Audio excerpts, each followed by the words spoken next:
నమస్తే, welcome to mirror TV plus. అయితే station గన్పూర్లో మళ్ళీ బై ఎలక్షన్ రాబోతుందా?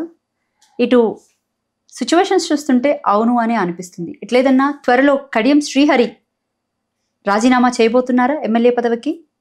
తెలుసుకునే ప్రయత్నం చేద్దాం. ప్రస్తుతం మనతో పాటు ఉన్నారు స్టేషన్ గన్పూర్ నుంచి మాజీ ఎమ్మెల్యే తాటికొండ రాజయ్య గారు. సార్ నమస్తే. సార్ నమస్తే అమ్మా. ఎలా ఉన్నారు సార్? ఫైన్, థ్యాంక్ యూ అమ్మా.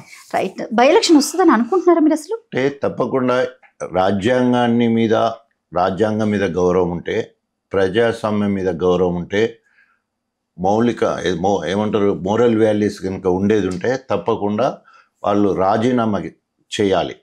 ఎందుకోసం అంటే ఫిరాయింపుల చట్టం ఏం చెప్తుందంటే, ఒక పార్టీ నుండి గెలిచి ఆ పార్టీ పదవి అనుభవిస్తున్నప్పుడు ఒకవేళ పార్టీ నచ్చకున్నా లేదా పార్టీ అధినాయకత్వం నచ్చకున్నా, విధానాలు నచ్చకున్నా ప్రజాస్వామ్యంలో పార్టీ మారొచ్చు. కానీ పార్టీ మారేటప్పుడు ఆ ప్రాథమిక సభ్యత్వానికి ఆ పార్టీ ద్వారా సంక్రమించిన పదవికి రాజీనామా చేసి మళ్ళీ ఎన్నికల్లో నిలబడి గెలవాలి. సో ఇది రాజ్యాంగం మనకు చెప్పే చట్టం. 52వ సవరణ, రాజ్యాంగంలో 52వ సవరణలో దీన్ని 10th షెడ్యూల్లో ఆనాడు రాజీవ్ గాంధీ గారు 1985లో ఈ ఫిరాయింపుల చట్టాన్ని తీసుకురావడం జరిగింది. ఎందుకు తీసుకురావడం జరిగిందంటే, ఆ రోజులలో పుణ్యకాలం గడిచిపోతుంది, 5 ఏళ్లలో పదవి అయిపోతుంది, కానీ డేట్ల మీద డేట్లు ఇచ్చుకుంటూ అట్లే అవుతుంటే దీన్ని ఒక చట్టం చేయాలనే ఉద్దేశంతో 10th షెడ్యూల్లో పెట్టడం జరిగింది. ఇది 52వ సవరణ. సో అప్పుడు ఏసీ సేన్ అని న్యాయశాఖ మంత్రి బిల్ పెట్టడం జరిగింది. అప్పుడు మరి రాజీవ్ గాంధీ గారు ప్రధానమంత్రి ఉన్న సమయంలో ఇవాళ అదే రాజ్యాంగాన్ని పట్టుకొని పంచ్ న్యాయ అని చెప్పేసి రాహుల్ గాంధీ తిరుగుతూ ఉన్నాడు పక్క. తర్వాత వాళ్ళ మేనిఫెస్టోలో పెట్టుతారు, మేము తప్పకుండా ఫిరాయింపుల చట్టాన్ని అమలు చేస్తామని చెప్పేసి ఆయన అన్నాడు. తర్వాత రేవంత్ రెడ్డి అయితే పార్టీ మారిన వాళ్ళను రాళ్లతో కొట్టి చంపండి, దాంట్లో మొదటి రాయి నేనే ఇస్తానని అంత ఘాటుగా మాట్లాడడం జరిగింది. కానీ ఇవాళ వాళ్ళ వరకు వచ్చే వరకు తాత్పర్యం చేసుకుంటూ స్పీకర్ను రేవంత్ రెడ్డి జేబులో సంస్థలేగా పెట్టేసుకొని, రాజ్యాంగపరమైన పోస్ట్ అది. సో ఒకసారి ఎలక్ట్ అయ్యే వరకు మాత్రమే నీకు రాజకీయాలు ఉంటాయి. ఎలక్ట్ అయిపోయిన తర్వాత స్పీకరు మరి రాజ్యాంగ పరిరక్షణ కోసము కాపాడాల్సిన బాధ్యత ఆయనకు ఉంటుంది. సో ఈరోజు స్పీకర్ను కూడా మందలిచ్చే పరిస్థితికి వచ్చింది ఇది సుప్రీంకోర్టు. సో జనవరి 15వ తారీఖు 2004లో సుప్రీంకోర్టు పోయి నోటీసులు జారీ చేయమంటే 8 నెలలైనా కూడా ఇప్పటి వరకు నోటీసు జారీ చేయలేదు. కనీసం ఎమ్మెల్యేకి నోటీస్ జారీ చేసి నువ్వు ఏ పార్టీలో ఉన్నావు నీకు అడగడానికి స్పీకర్కి ఇంత టైం పట్టింది. కాబట్టి స్పీకర్ని కూడా మందలిచ్చే కార్యక్రమం చేయడం జరిగింది. సో స్పీకర్ని కూడా కోర్టు సమీక్ష చేయడానికి అవకాశం ఉంటుంది. కోర్టులో కూడా వీరిని ముద్దాయిగా పెట్టడానికి కూడా అవకాశం ఉంటుంది. అంటే రాజ్యాంగబద్ధంగా నడుచుకున్నప్పుడు, కాబట్టి ఆయనకు రాజ్యాంగ పరిరక్షణ కూడా స్పీకర్కు ఉండదు. సో అవసరమైతే స్పీకర్ని కూడా మనం కోర్టుకి తీర్చడానికి కూడా అవకాశం ఉంటుంది. సుప్రీంకోర్టు తీర్పు మేరకే స్పీకర్ డెసిషన్ తీసుకొని ఈ రోజు వాళ్ళకి నోటీసులు పంపించడం జరిగింది 10 మందికి కూడా. అలాగే కడియం శ్రీహరి బహిరంగంగా ఒప్పుకున్నారు కదా, నేను పార్టీ నుంచి మారడానికి కారణం కూడా చెప్పారు. చెప్తున్నాను, పార్టీ నుండి కారణం మారడం కాదు, పార్టీకి రాజీనామా చేయాలి. సో నా విషయం చూడండి, 2011 అక్టోబర్ నేను 3-4 సార్లు రాజీనామా చేసినప్పుడు స్పీకర్ ఆమోదించలే.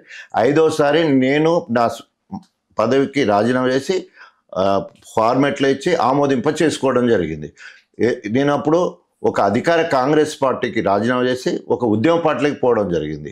నేను పోయినప్పుడు మళ్ళీ ప్రజల్లోకి వెళ్ళాను, తెలంగాణ కోసం రాజీనామా వచ్చాను, మళ్ళీ 33,000 మెజార్టీతో గెలిచాను. ఒకవేళ కనుక కడియం శ్రీహరి కనుక అభివృద్ధి కోసమే కనుక నిర్ణయం తీసుకుంటే మరి రాజీనామా చేయడానికి నీకు భయం ఎందుకు? రాజీనామా చేసి నువ్వు ప్రజల్లోకి వచ్చి నేను అభివృద్ధి చేయడానికి పోయాను, నాకు ఓటేయండి అని అడుగు. ప్రజలు కనుక నువ్వు పోయింది నిజమే అయితే నువ్వు మార్పు కోసమో లేదా అభివృద్ధి కోసం పోయినట్టుంటే ప్రజలు నేను మళ్ళీ ఎన్నుకుంటారు కదా. అది చేయకుండా మొన్నటి వరకు నేను ఇల్లున్నాల్లో గన్లనే ఉన్నా అని చెప్పేసి తప్పించుకునే ప్రయత్నం చేసి ఇప్పుడు ఆయనకైనా ఏంటంటే అప్రూవల్గా మారిపోయాడు. దొంగ దొరికిపోయినా చేస్తే అప్రూవల్గా మారడం అంటారు కదా. ఇలా కడియం శ్రేణి అప్రూవల్గా మారి ఆయన స్టేట్మెంట్ ఇవ్వడం జరిగింది, నేను అభివృద్ధి కోసం పోయినాను. కానీ ఆయన అభివృద్ధి కోసం పోలే, వాళ్ళ బిడ్డ ఎంపీ టికెట్ కోసం పోవడం జరిగింది. పార్టీ బీఫామ్ ఇచ్చిన తర్వాత, పార్టీ ఫండ్ ఇచ్చిన తర్వాత, కేసీఆర్ గారు ఇంట్లో భోజనం చేసిన తర్వాత నమ్మించి మోసం చేసింది. కాబట్టి ఆయన రాజకీయ సమాధి ఆయనే కట్టుకున్నాడని అందరూ అంటున్నారు. ప్రజలలో తిరగలేని పరిస్థితి ఉన్నది ఇప్పుడు. అయితే ఎట్లేదన్నా కూడా ఇక్కడ కడియం శ్రీహరి వ్యాఖ్యలు కూడా కొంచెం కన్విన్సింగ్ గా ఉన్నాయి కాబట్టి స్పీకర్ డెసిషన్ ఆయన మేరకే తీసుకునేటట్టు ఉంది అన్న ప్రచారం కూడా గట్టిగా జరుగుతుందో. సో డెఫినెట్ గా ఇప్పుడు మిగతా 10 మందిలో అగ్రెసివ్ గా పోయేది కడియం శ్రీహరి గారే, అగ్రెసివ్ గా పోయాడు. కారణం ఏంటంటే వాళ్ళు ఏమనుకున్నారంటే, కాంగ్రెస్ వాళ్ళు ఏమనుకున్నారంటే కడియం శ్రీహరి బిడ్డ కేశవరావు బిడ్డ మేయర్ విజయలక్ష్మి, వీళ్ళు నలుగురు కనుక వస్తే బీఆర్ఎస్ పార్టీ కుప్పగూలిపోతుంది అనుకొని కడియం శ్రేణి పైసలు పెట్టి కొనుక్కుంటాడు. ఎందుకంటే ఎమ్మెల్యే పదవి కాబట్టి ఒకవేళ కనుక 4-5 ఏమైనా టీఆర్ఎస్ మొక్కడ పోయినా కూడా మాకు అవసరం ఉంటుంది ప్రభుత్వం కూలిపోకుండా అనే ఉద్దేశంతో కడియం శ్రేణికి మంత్రి పదవి ఆశ పెట్టి ఆయన తీసుకున్నారు.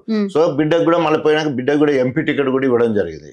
సో వాళ్ళిద్దరు ఇప్పుడు కాంగ్రెస్ పార్టీలో, బిడ్డ అంటే బీఫామ్ కాంగ్రెస్ నుండి గెలిచింది, ఈయన బీఫామ్ టీఆర్ఎస్ పార్టీ నుండి తీసుకొని పార్టీ ఏమంటారు ఫండింగ్ తీసుకొని గెలవడం జరిగింది. అక్కడ కాంగ్రెస్ వాళ్ళందరూ ఈయన ఓడగొట్టాలనుకున్నారు. ఇవాళ అక్కడ కడియం శ్రీహరికి ఏంటి, కాంగ్రెస్ అందరూ శత్రువులే ఉన్నారు ఆయనకు.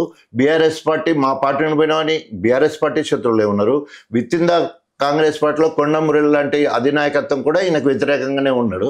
సో కాబట్టి ఎటు చూసినా కూడా ఇవాళ కుడిలో పడ్డ ఎలుక పరిస్థితి ఉంది కడియం శ్రీహరి. రైట్. ఇంకా యూరియా కొరత మొత్తంగా తెలంగాణ రాష్ట్ర వ్యాప్తంగా అంతా కూడా చూస్తున్నాం. రైతుల బాధలు ఇంకా వర్ణనాతీతం ఎట్లేదన్నా అని. రైట్. యూరియా కొరత విషయంలో అసలు ఏం చెప్తారు? ఎందుకంటే గడిచిన 10 ఏళ్ల విషయం పక్కన పెడితే ఎప్పుడూ ఇలాంటి ఇబ్బంది రాలేదని రైతులు చెప్తున్నటువంటి మాట. కానీ 12 ఏళ్ల క్రితం 15 ఏళ్ల క్రితం విషయానికి వెళ్తే మాత్రం ఆనాటి రోజులు మళ్ళీ కనిపిస్తున్నాయని రైతులు అంటున్నారు. ఏం చెప్తారు? సో కారణం ఏంటంటే అప్పుడు 10 ఏళ్ల కింద కాంగ్రెస్ ప్రభుత్వమే, ఇప్పుడు కూడా కాంగ్రెస్ ప్రభుత్వమే. అప్పుడు చెప్పులు లైన్లో పెట్టేసి లైన్లో నిలబడి కొందరు హార్ట్ అటాక్ వచ్చి చనిపోయిన సందర్భము, కొందరు అనేక రకాలుగా ఆరోగ్య దెబ్బతిన్న పరిస్థితులు ఆ రోజులు అయినాయి. మళ్ళీ ఆ రోజులు మళ్ళీ ఇవాళ వచ్చినాయి. ఇంద్రమ్మ రోజులు అంటే మళ్ళీ యూరియా కష్టాలు. సో మన ఈరోజు తుమ్మల నాగేశ్వరరావు వ్యవసాయ శాఖ మంత్రి మాట్లాడారు.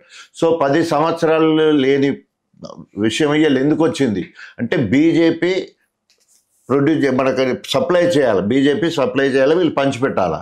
సో ఇవాళ ఇద్దరు కూడా ఒకరి మీద ఒకరు వేసుకొని తప్పించుకునే ప్రయత్నం చేస్తూ ఉన్నారు. రైతుల మీద శతకోపం పెట్టే కార్యక్రమం జరుగుతున్నది.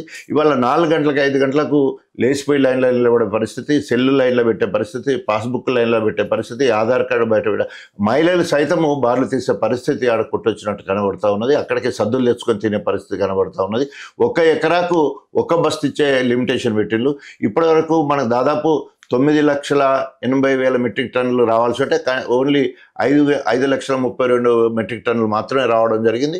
ఇంకా వస్తాయి అంటున్నారు కానీ ఇప్పటివరకు ఎక్కడ కూడా లేదు. వాళ్ళు బీజేపీలను తప్పించుకునే ప్రయత్నం చేస్తున్నారు. మన రామగుండం ఇక్కడ యూరియా ప్రొడక్షన్ లేదు. ఏదైనా బయట దేశంకి వెళ్ళి చైనా నుంచి బయటికి వెళ్ళి రావాలంటే అది రాలేదు, ఆగిపోయిందనే పరిస్థితి ఉన్నది. సో కాబట్టి మొత్తం రైతుల పరిస్థితి గందరగోళంగా తయారైపోయింది.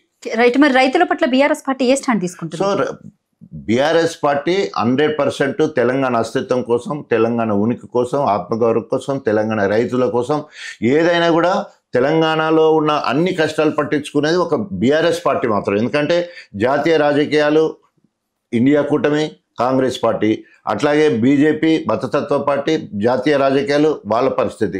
కానీ ప్రాంతాన్ని పట్టుకొని 10 ఏళ్ళు పాలన చేసి దేశంలో ఆదర్శవంతమైన రాష్ట్రంగా ఏర్పాటు చేసుకొని దేశంలో నెంబర్ 1 రాష్ట్రంగా అన్నపూర్ణ రాష్ట్రంగా పిలిపించుకున్న తెలంగాణ గురించి పట్టించుకోవాల్సిన బాధ్యత మా మీద ఉన్నది. ఇది మా రెస్పాన్సిబిలిటీ అనుకుంటున్నాం. తప్పకుండా రైతుల పక్షాన నుండి యూరియా వచ్చే వరకు మేము కొట్లాడుతాం. Right. Last and final question sir. ప్రజాపాలన అన్నారు, ప్రజల కోసమే పాలన అని చెప్పేసి అన్నారు, కంచెల పాలన అని చెప్పేసి కంచెలు తొలగిస్తున్నామని సీఎం రేవంత్ రెడ్డి ముఖ్యమంత్రి అవ్వగానే ప్రగతి భవన్ ముందు కంచెలు తొలగించడం అందరికీ తెలిసిందే. రైట్. ఇప్పుడు ఉస్మానియా యూనివర్సిటీకి వెళ్ళే నేపథ్యంలోని ఉస్మానియా యూనివర్సిటీ మొత్తం కంచెలు పెట్టడం జరిగింది. దీన్ని ఏ విధంగా చూస్తారు మీరు? అది గడి పాలన. కంచెలు పెట్టేసి మామూలులకు అక్కడ ఎంట్రీ లేకుండే నేను వచ్చిన తర్వాత ప్రజాపాలన పేరుతోటి మొత్తం కంచెలను బద్దలు కొట్టినని చెప్పిన అతను, ఆయన వచ్చిన కంచెల్ని నిరంకుశ పాలన, ఇందిరమ్మ ఎమర్జెన్సీ రోజులు మళ్ళీ గుర్తొచ్చినట్టు కనబడతా ఉన్నది. ఆయన సచివాలయంలో అస్సలకే ఉండట్లేదు, భయపడి పోలీస్ కంట్రోల్ రూమ్లో అక్కడ ఆఫీస్ పెట్టుకొని అక్కడనే ఉండే పరిస్థితి మనకు కనబడుతూ ఉన్నది. ఆయన సెక్రటరియట్కి రావడం లేదు. తర్వాత ఏదైతే ప్రజాపాలన రోజు గీడులు 150, 170 బెడ్రూమ్లు ఉన్నాయి, బాత్రూమ్లు ఉన్నాయని చెప్పిన దాంట్లో ఇప్పుడు దాంట్లో ఆ ప్రగతి భవన్లో ఇలా బట్టి విక్రమార్కన్లో ఉంటున్నాడు. కానీ ఈరోజు ఎక్కడ లేనంత సెక్యూరిటీని పెట్టుకొని, సెక్యూరిటీ కాకుండా మొత్తం కూడా ఉస్మానియా విద్యానగర్, ఉస్మానియా మెడికల్ లోపలికి వరకు, ఉస్మానియా యూనివర్సిటీ లోనికి వెళ్ళే వరకు కూడా మొత్తం కూడా కంచెలు పెట్టుకొని ఈరోజు వేల మంది కాదు లక్షల మంది పోలీసులు అంటున్నారు, కానీ వేల మంది పోలీసులను పెట్టుకొని ఆ నిర్బంధంలో పోయి అది మరి కొండంద వేలకని పట్టినట్టు ఆ బిల్డింగ్లు అవన్నీ కట్టింది కేసీఆర్ ప్రభుత్వము. విద్యాశాఖ మంత్రి మన సబితా ఇంద్రారెడ్డి గారి ఆధ్వర్యం మంజూరై అది శంకుస్థాపన చేసిన కార్యక్రమం. సో బిల్డింగ్లు అయితే ఈయన ఏమైనా పోయి రిబ్బన్ కట్ చేసాడు తప్ప ఈయన కట్టింది లేదు, తట్టడి మట్టి తీసింది లేదు ఇప్పటి వరకు. సో తప్పకుండా ప్రజలందరూ ఇవన్నీ గమనిస్తూ ఉన్నారు. ఆ ఉస్మానియా యూనివర్సిటీ పిల్లలే అనేక సార్లు నన్ను ఏనాడు కూడా రేవంత్ రెడ్డి జై తెలంగాణ అనలే ముఖ్యమంత్రి అయిన కంచెలు ఇప్పటి వరకు కూడా. అలాంటి వాడు ఏదో చేయనికి ఇక్కడ వచ్చిందంటే పప్పులే ముడుకో అని చెప్పేసి కూడా మాట్లాడదు. 52వ ఢిల్లీకి వెళ్ళడాన్ని ఏ విధంగా చూస్తారు? ఏముంది, అప్పులు తీసుకొస్తాను ఇప్పుడు 2,20,000 కోట్ల అప్పు తీసుకొచ్చి 2,20,000 కోట్ల అప్పు తీసుకొచ్చి కప్పం కడతాడు. రాహుల్ గాంధీ కప్పం కట్టి ముఖ్యమంత్రి పదవిని కాపాడుకుంటాడు. పోయినప్పుడు ఆయన డబ్బులు ఇచ్చి రావడం, ఇప్పుడు బీహార్కు పెట్టుబడి పెడుతున్నాడు, బీహార్కు హెలికాప్టర్ని పంపించాడు, బీహార్లో అడ్వర్టైజ్మెంట్స్ కోసము 100 కోట్ల రూపాయలు అక్కడ ఖర్చు పెట్టే ప్రయత్నం చేస్తూ ఉన్నాడు. ప్రజలందరూ గమనిస్తూ ఉన్నారు. తప్పకుండా క్రిమినల్ రేవంత్ రెడ్డి 89 క్రిమినల్ కేసులు ఉన్నాయి. అందులో 72 కేసులు తీవ్రమైన ఆరోపణల కేసులు ఆయన మీద ఉన్నాయి. నోటు కేసుతో పాటు అనేక ఓటుకు నోటు కేసుతో పాటు అనేక క్రిమినల్ కేసెస్ ఆయన మీద ఉన్నాయి. తప్పకుండా రేవంత్ రెడ్డి మూల్యం చెల్లించక తప్పదు. Right, thank you sir, thank you so much. మీ విలువైన సమయాన్ని మాకు కేటాయించినందుకు. ఇది స్టేషన్ గన్పూర్ మాజీ ఎమ్మెల్యే తాటికొండ రాజయ్య గారితో ప్రత్యేక